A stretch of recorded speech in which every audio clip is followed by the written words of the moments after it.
자, 우리 성경 봉독 드리겠습니다. 46장 1절에서부터 4절까지 우리 합독 드리겠습니다.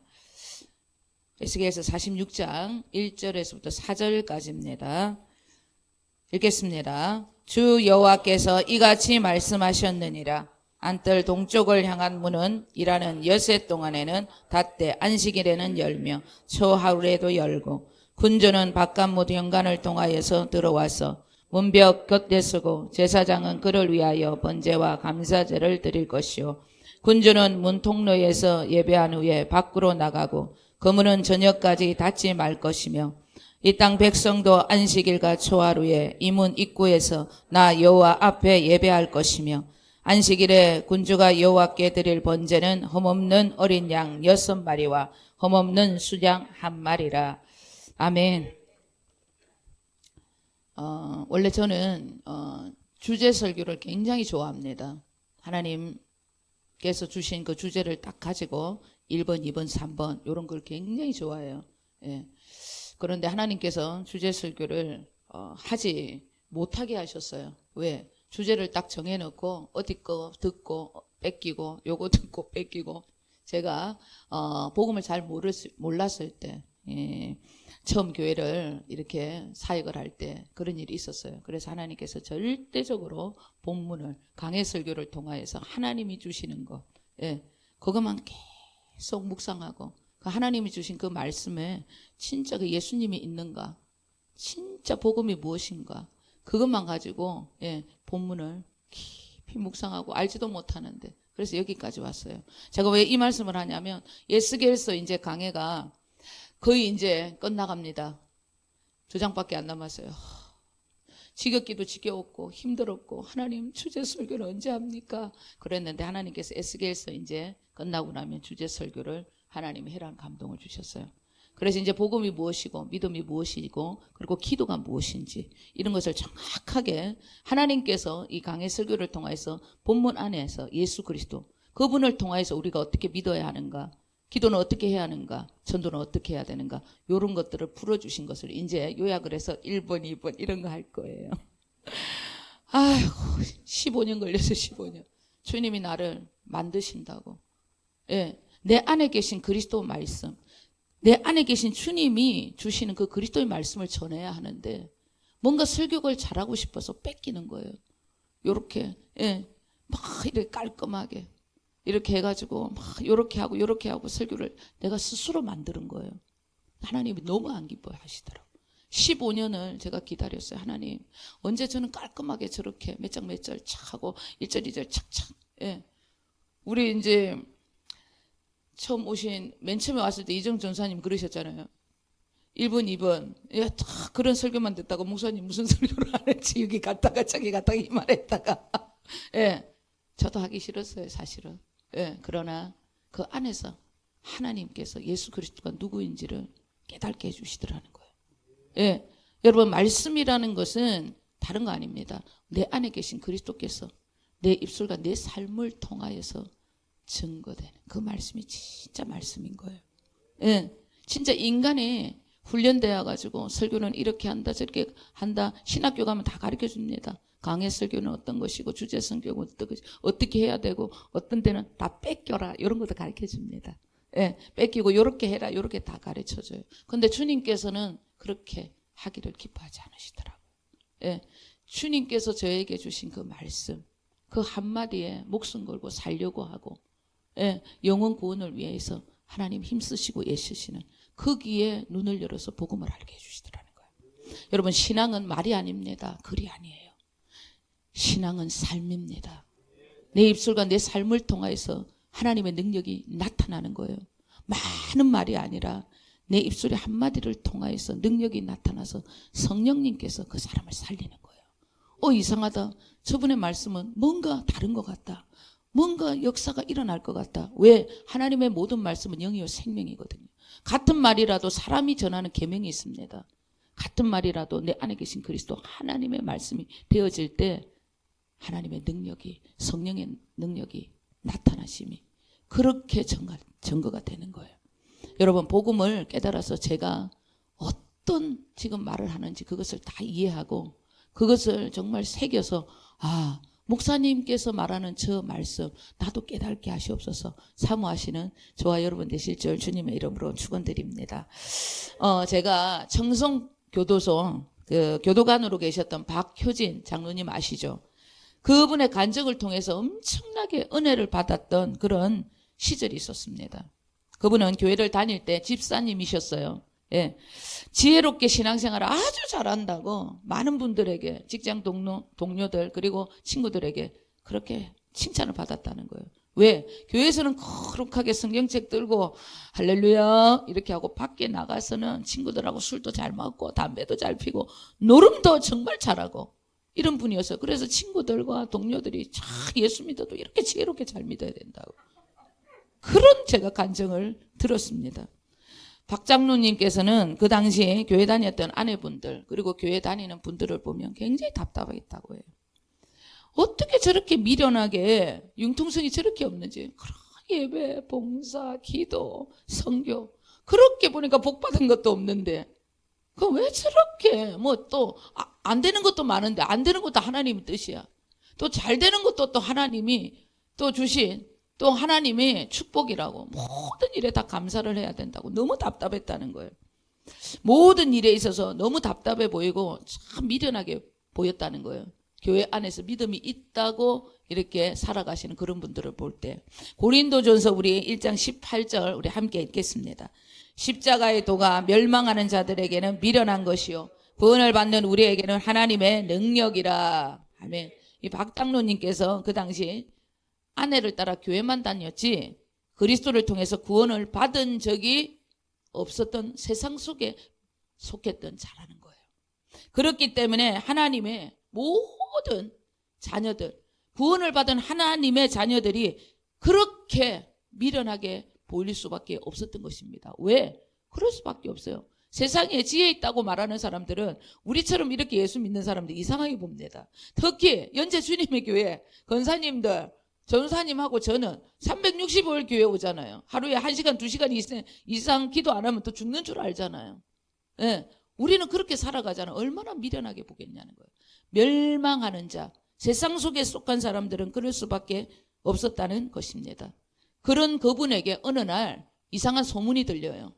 어떤 소문이 들리냐면 같이 교회를 다녔던 어떤 집사님께서 진짜 믿음이 좋았는데 성령의 불을 받고 모든 사람들의 죄를 꿰뚫어 보면서 해결을 외치는 그런 능력이 왔다는 거예요. 아니나 다를까 그 이상한 소문이 자기 집에까지 들려갖고 아내가 믿음이 있거든요. 팔딱팔딱 뛰는 거래. 집사님 우리 집에도 와서 예배 한번 드려주세요.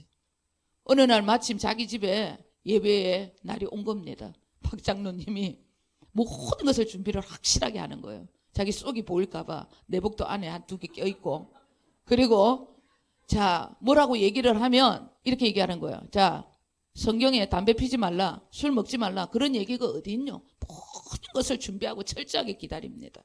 예배를 드리고 이제 교제를 하는 시간에 박효진 장로님이 자신은 죄인이 아니라고 결코 죄인이 아니라고 술 먹지 말라는 소리 어디 있노. 취하지 말라고 했지. 그러면 담배 피지 말라는 소리 어디 있노. 그러면서 큰 소리를 빡빡 치고 그 성경을 뭐 찾아봐라. 내한테 뭐 왜 죄인인지 뭐 가르쳐 달라는 거예요. 그러니까 그분이 고린도전서 3장 16절의 말씀을 전하면서 이렇게 말씀을 합니다. 모든 이 세상의 인간은 하나님을 모시기 위한 성전으로 지어졌다는 거예요. 그러면서 예수님을 믿는다는 것은 거룩하신 하나님, 그분을 모신 자들이라고. 어떻게 그분을 내 마음에 모시고 세상에 더러운 것들을 보고 더러운 것들을 좋아하고 그 더러운 것을 먹고 마실 수가 있냐고. 그렇게 얘기하는 소리를 듣고 한 대 얻어 맞은 거예요. 고린도전서 우리 3장 16절 17절 우리 함께 읽겠습니다. 너희는 너희가 하나님의 성전인 것과 하나님의 성령이 너희 안에 계시는 것을 알지 못하느냐. 누구든지 하나님의 성전을 더럽히면 하나님이 그 사람을 멸하시리라. 하나님의 성전은 거룩하니 너희도 그러하니라. 아멘. 우리는 하나님의 성전입니다. 복음을 알지 못하면 내 안에 주님이 계시다는 것을 모르면 여러분 세상 사람들과 똑같이 살아가요.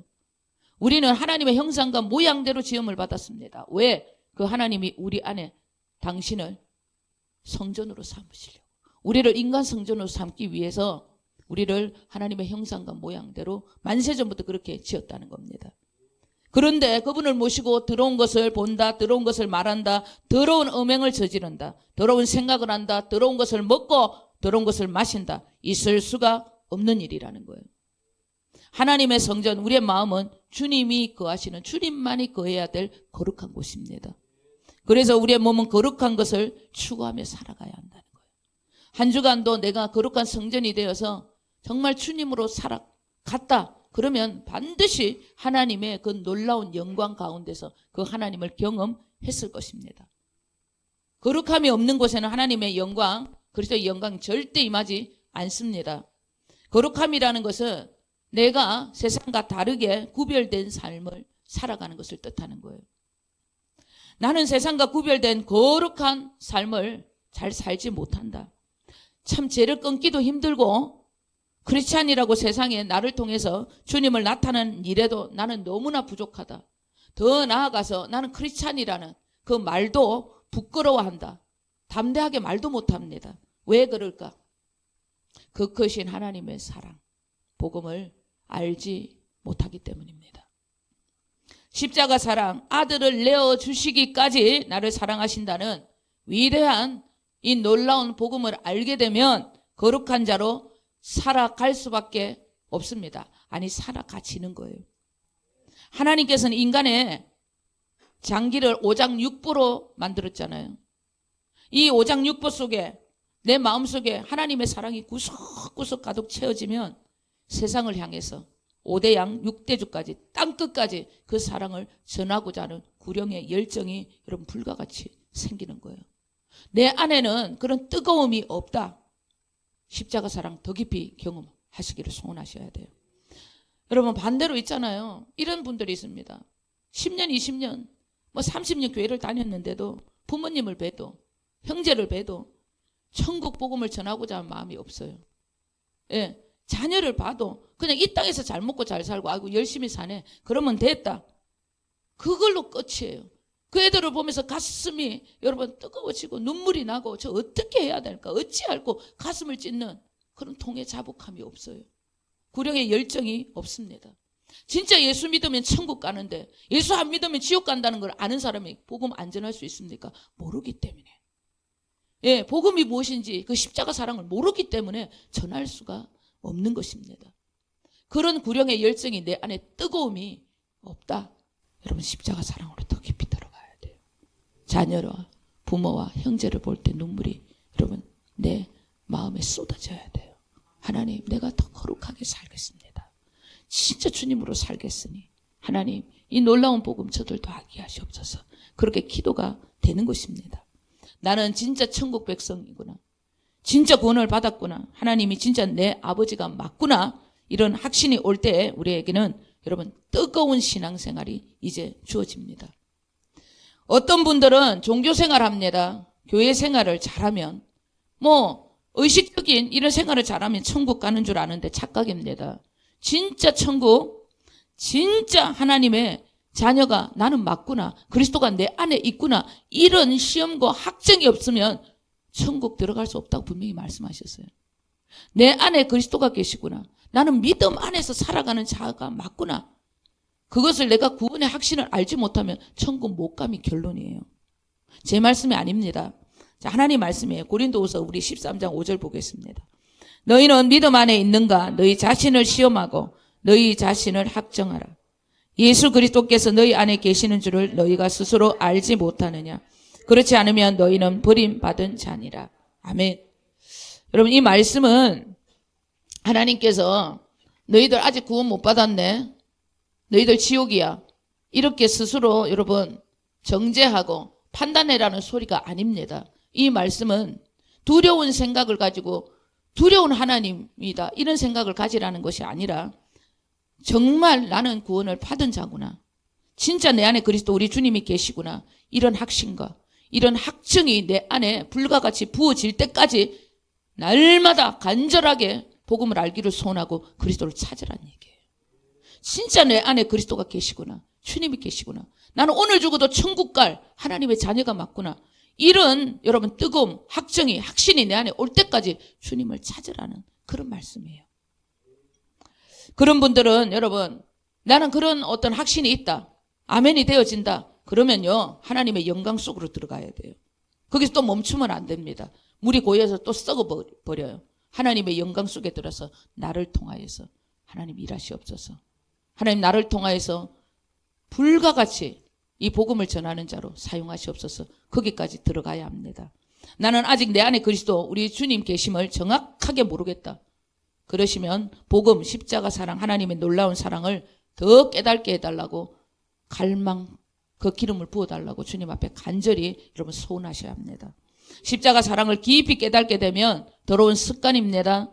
제약들 전부 이겨내고 놀라운 거룩한 삶을 살아갈 수 있게 되는 것입니다. 이런 구원의 확신, 천국의 백성 다 되실 줄 주님의 이름으로 축원드립니다. 우리 에스겔서 이제 뒷부분 2장밖에 안 남았어요. 에스겔의 모든 그 뒷부분에 전부 성전 이야기입니다. 전부 성전 이야기예요. 왜 하나님께서는 성전에 관한 말씀을 이렇게 거듭거듭 강조를 하시는 것일까? 다른 거 아닙니다. 성전을 통하여서 이스라엘 백성들이 하나님 앞에 제사를 드리기 때문이에요. 그럼 이 제사가 뭐가 그리 중요해서 하나님께서는 이 제사, 신약으로 얘기하면 예배를 통하는, 예배를 말씀하는 겁니다.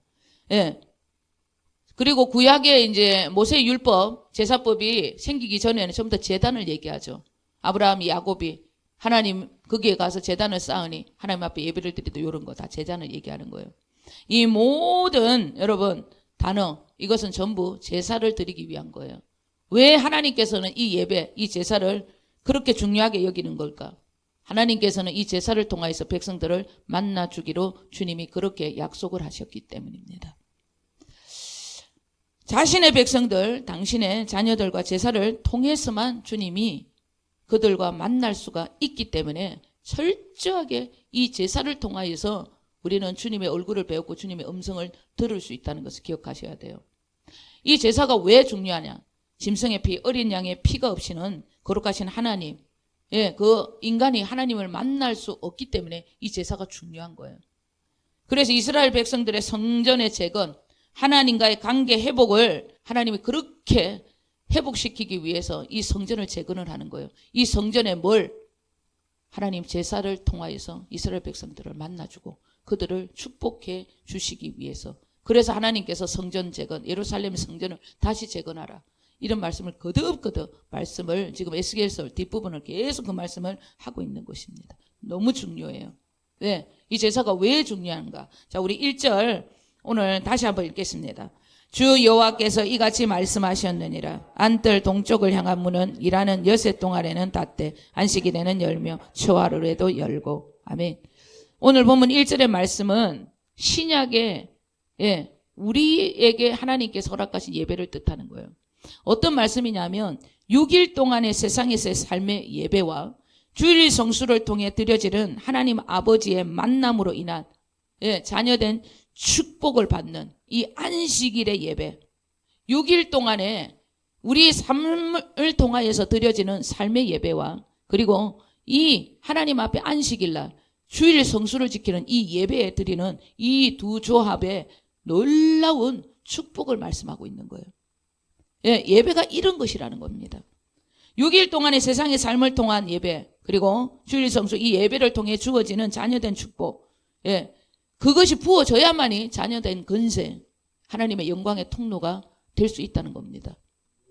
어느 목사님은 삶의 예배를 굉장히 중요시하고 그 강조를 하는 목사님들이 계십니다. 그리고 어떤 분들은 이 안식일의 소중함을 강조하시는 분들이 있어요. 그러나 두 가지 다 너무나 소중한 예배라는 것을 우리는 다시 한번 마음에 새기셔야 합니다. 하나님께서는 저와 저희 가정 그리고 지금 우리 교회의 영육간에 참 강건함을 많이 주셨어요. 놀라운 복음을 통해서 하나님 능력을 참 많이 주셨습니다. 그리고 개인적으로 저희 삶에 있어서는 참 그럼더미에서 기족의 삶을 살 수 있도록 저를 이렇게 축복해 주시고 높은 자리에까지 하나님께서 오르게 하셨어요. 그렇게 하나님께서 저를 하나님께서 중요한 자리에 그리고 기족의 자리에 앉을 수 있도록 하신 유일한 여러분 한 가지 많은 또 하나님 축복이 있고 하나님께서 나를 축복하신 이유가 있겠지만 뭐 하나님께서 허락하신 것이지만 그것도 다 은혜지만 하나님께서 저에게 무엇을 강조하셨냐면 예배에 대한 강조를 하셨어요. 예배가 너무 중요하다는 거예요.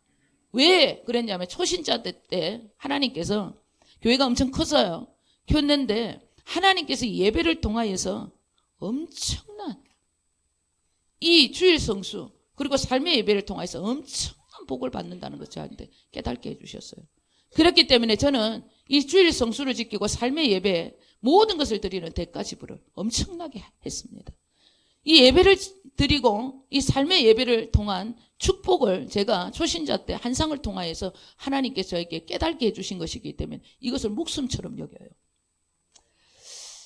어떤 한상이냐면 온 교회가 컸습니다. 온 교회가 하나님의 눈동자로 뒤덮여 있었어요.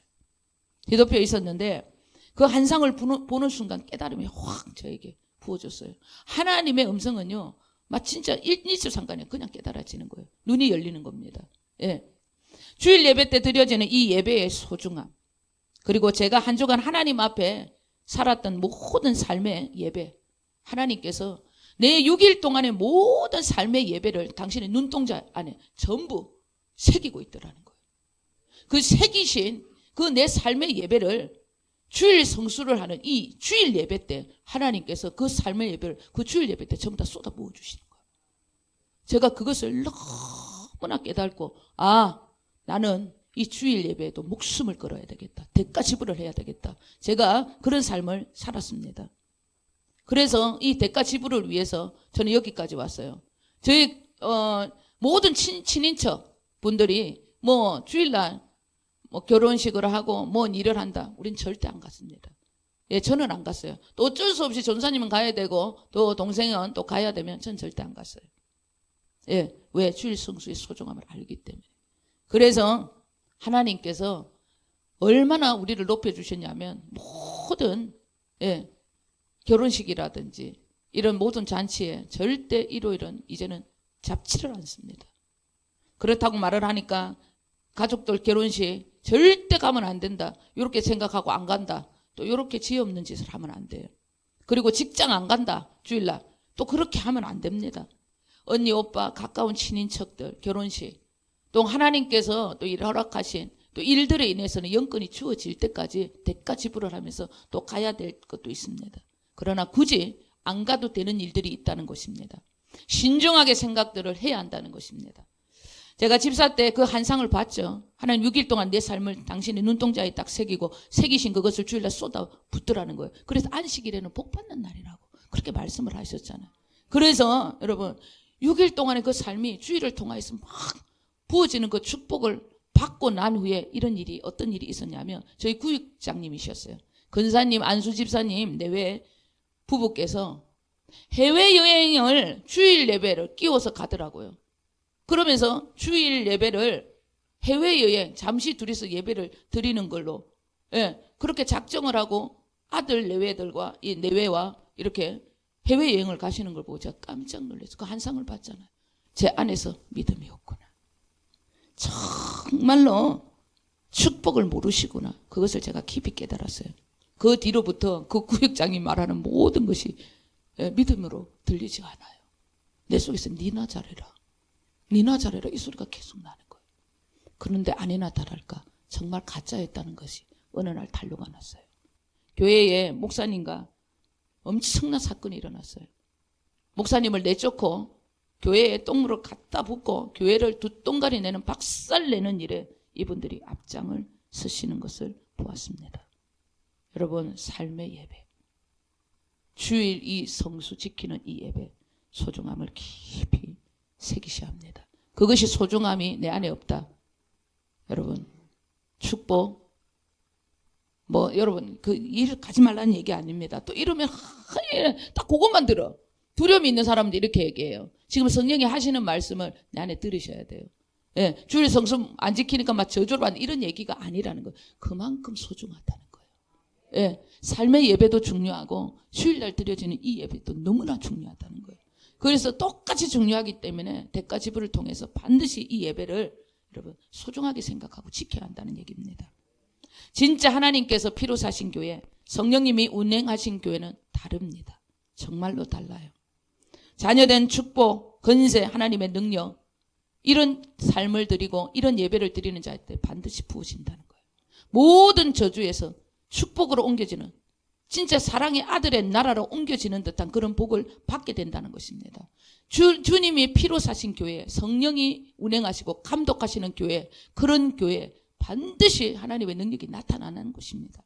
성경에서는 하나님께서 당신의 백성들을 이렇게 이 성전을 재건하는 일에 있어서 성전을 어디 위치에 정해주시고 재건을 해라고 분명히 말씀하셨어요. 이스라엘 백성들에게 남유다 예루살렘 성전, 하나님이 지정하신 성전이 있었다는 거예요.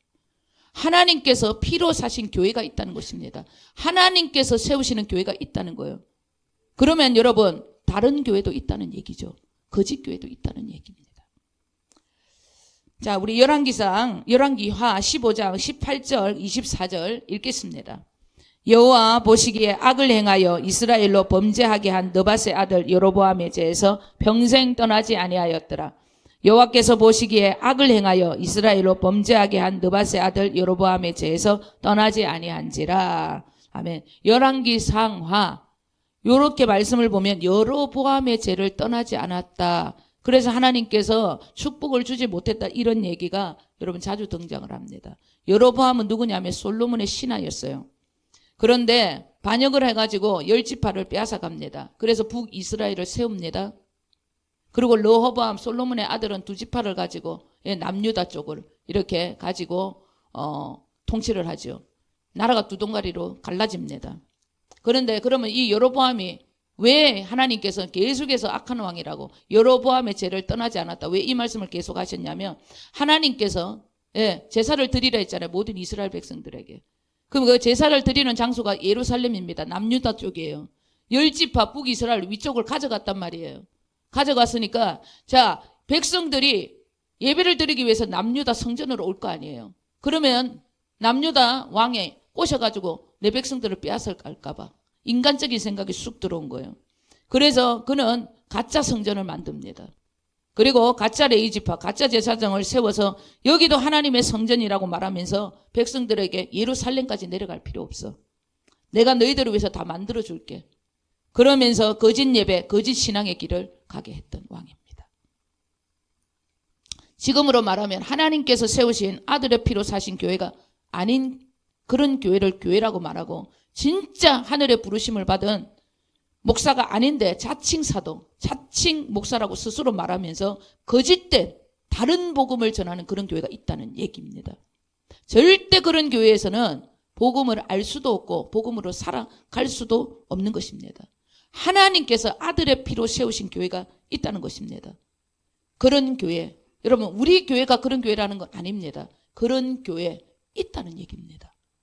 그렇기 때문에 우리는 여러분 여로보암의 죄를 지어서는 안 돼요. 진짜로 하나님께서 이 땅에 살아가는 진짜 하나님의 세우신 아들의 피로 세우신 교회, 그리고 누가 주인입니까? 성령님이 감독이에요. 제가 여러분 목사가 이렇게 전하는 거예요. 제 안에 계신 성령님께서 오늘 제 입술을 통해서 여러분에게 말씀을 전하는 거예요.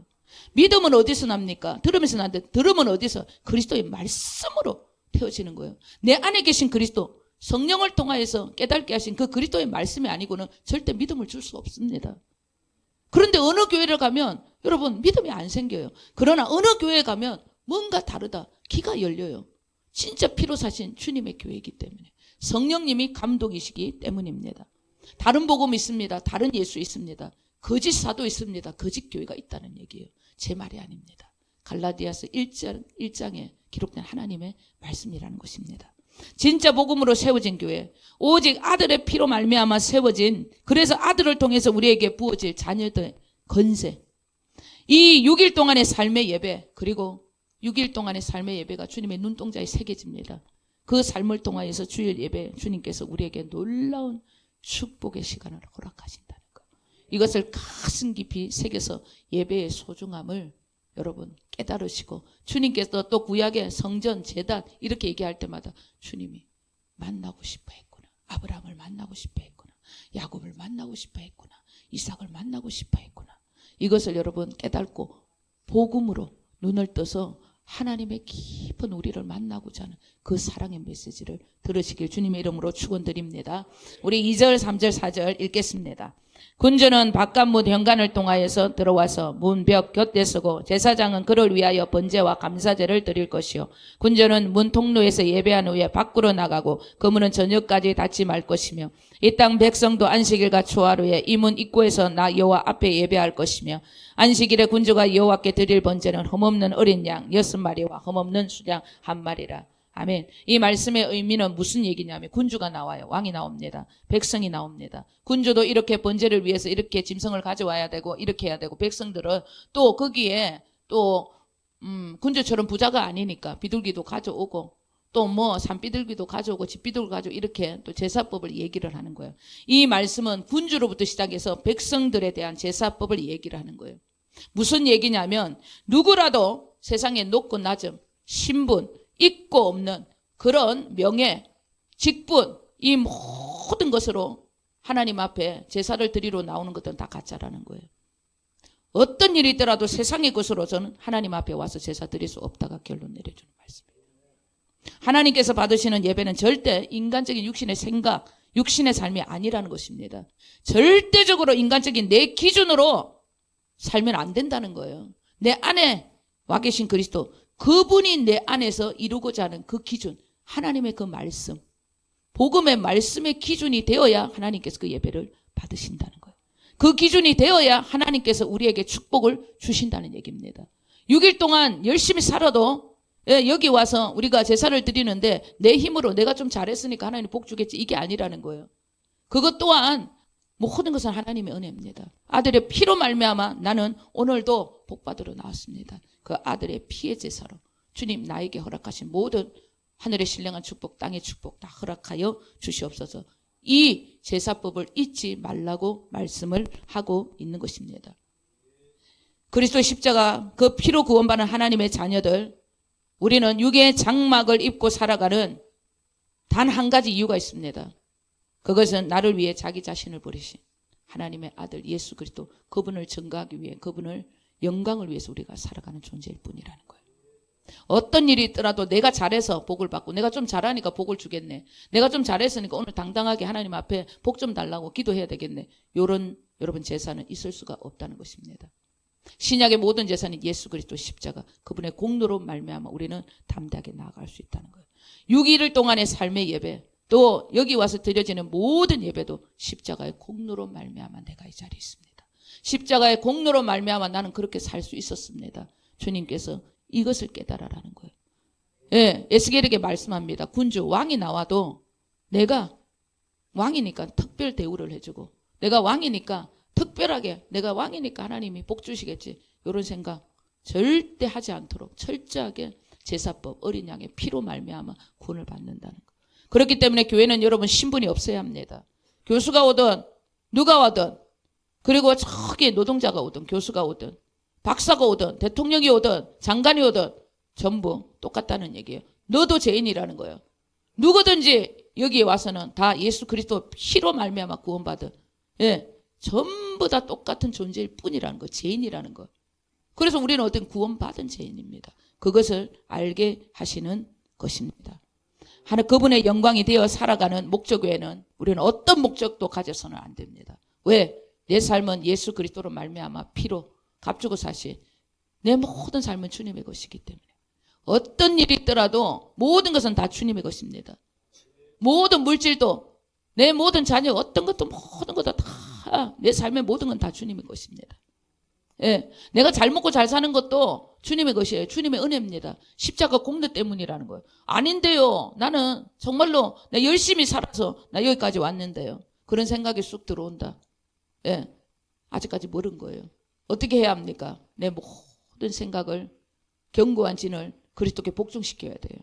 그렇게 해야 더 큰 영광의 통로가 될 수 있기 때문입니다. 우리 고린도후서 10장 4절 5절 우리 함께 읽겠습니다.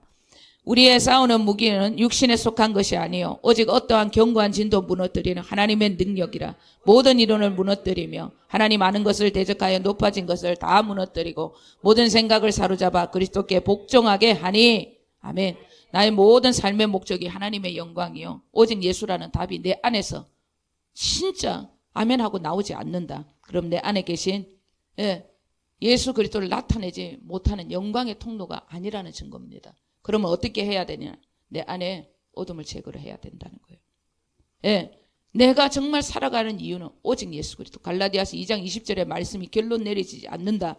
내 생각과 내 마음에 있는 모든 인간적인 이론과 생각들을 십자가에 못 박아 달라고. 그리스도께 복종케 해달라고 기도해야 한다는 것입니다. 왜? 믿음의 결론을 베드로전서 1장 9절에 말씀해 주시잖아요. 믿음의 결론, 믿음의 끝이 뭐냐? 혼의 구원이라는 거예요. 혼의 구원. 믿음의 결론은 영혼의 구원 이렇게 얘기하는데 그것을 여러분 원어로 보면 혼입니다. 우리의 생각과 마음에 예수 그리스도 가득 차 있는 거. 이것이 믿음의 결론이라는 거예요. 내 오장육부 속에 중심 구석구석에 예수 그리스도 그밖에 없어야 한다는 거예요. 내 모든 삶에도 마찬가지입니다. 내 생각과 내 마음에 그리스도 우리 주님으로 가득 채워져 있다. 완벽한 구원입니다. 이런 구원을 받은 베드로전서 1장 9절의 말씀으로 살아가는 분들은 주님이 오늘 오셔도 들림 받습니다. 장담합니다. 이것이 기름 준비한 지혜로운 다섯 처녀 이야기라는 거예요. 성령님으로 살아가는 복음으로 살아가는 일이 내 오장육부 속에 내 생각과 마음속에 가득 채워져 있다는 거예요. 완벽한 구원. 오늘 주님 오셔도 들림 받을 수 있는 완전한 구원 받은 자라는 겁니다. 완벽한 삶의 예배, 완전한 주일 예배를 통해서 우리는 반드시 구원의 결론, 혼의 구원을 이루어내시는 저와 여러분 되실 줄 우리 주 예수 그리스도 이름으로 간절히 축원드립니다. 기도하겠습니다. 살아계신 아버지 하나님,